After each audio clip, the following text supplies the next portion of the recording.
On est sur une période de transition, nos forêts vont changer de visage et quand les gens en sont pleinement conscients à la fin du parcours, la mission est accomplie. Je m'appelle Christelle Blanchard, je suis chef de projet à l'Office de tourisme sur le pays de Troncé. Je suis native du territoire.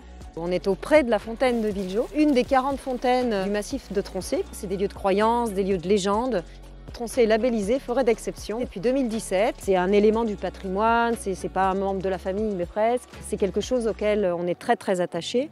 Et puis cette volonté de la faire découvrir parce que le milieu forestier n'est pas du tout connu. Une forêt, c'est pas qu'un arbre plus un arbre plus un arbre. Les 10 500 hectares ne se ressemblent absolument pas. On s'attend à voir débouler un troll, une fée ou je ne sais quoi, alimenté par la fontaine, alimenté par les légendes. La première raconte que les jeunes filles nubiles, les jeunes vierges, descendaient ici pour demander à la fontaine si elles allaient se marier dans l'année.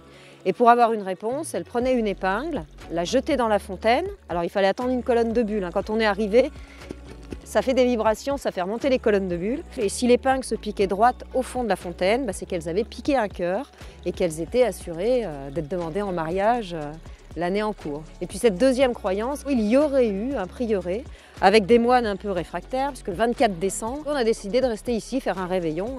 Et au moment de minuit, ils se sont levés, ont porté la coupe à leurs lèvres en disant « Le Christ est né, buvons à sa santé ». Alors là, affront ultime. Et le feu du ciel est tombé sur le prieuré, les moines, tout disparaît sous terre. Un immonde bourbier d'où jaillit cette fontaine. Et on dit que les nuits de Noël, on entend les cloches du prieuré englouties. C'est assez régulier de se balader dans les bois et de voir que les enfants ont mis leur imagination à profit.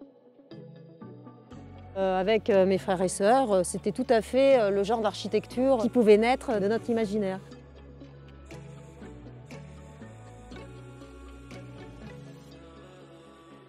La plus connue des balades de Troncé, c'est la randonnée des chênes remarquables. Celle-ci, elle est sympa pour voir comment la forêt évolue. Le domaine forestier, c'est encore un des rares domaines du temps long dans nos sociétés. Le forestier, il ne verra jamais le résultat de ses sélections. Il aura un résultat dans 2 siècles. Donc c'est un passeur de mémoire pour les générations de forestiers qui vont suivre. On est sur une forêt d'exploitation. Par nature, un arbre, il ne pousse pas bien haut, bien droit, sans branches sur le tronc, comme on peut le voir ici. C'est une cathédrale de verdure.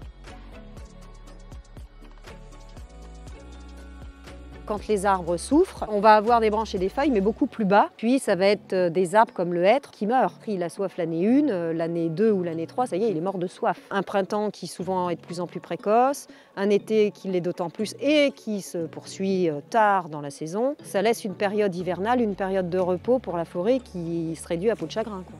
C'est très intéressant de faire comprendre à tous que c'est quelque chose qui est dorénavant établi, contre lequel il va falloir lutter. Si on ne peut pas lutter, composer avec. On va faire un maximum pour conserver des arbres écologiques. Tous ces bois qui sont au sol, qui se désagrègent, qui retournent à l'état d'humus, qui nourrissent le sol, le forestier va faire en sorte de les conserver. On a 24 espèces de chauves-souris sur Troncé, donc on va faire en sorte de conserver nos 24 espèces de chauves-souris. On a 90 espèces d'oiseaux, on va tout mettre en œuvre pour garder nos 90 espèces d'oiseaux.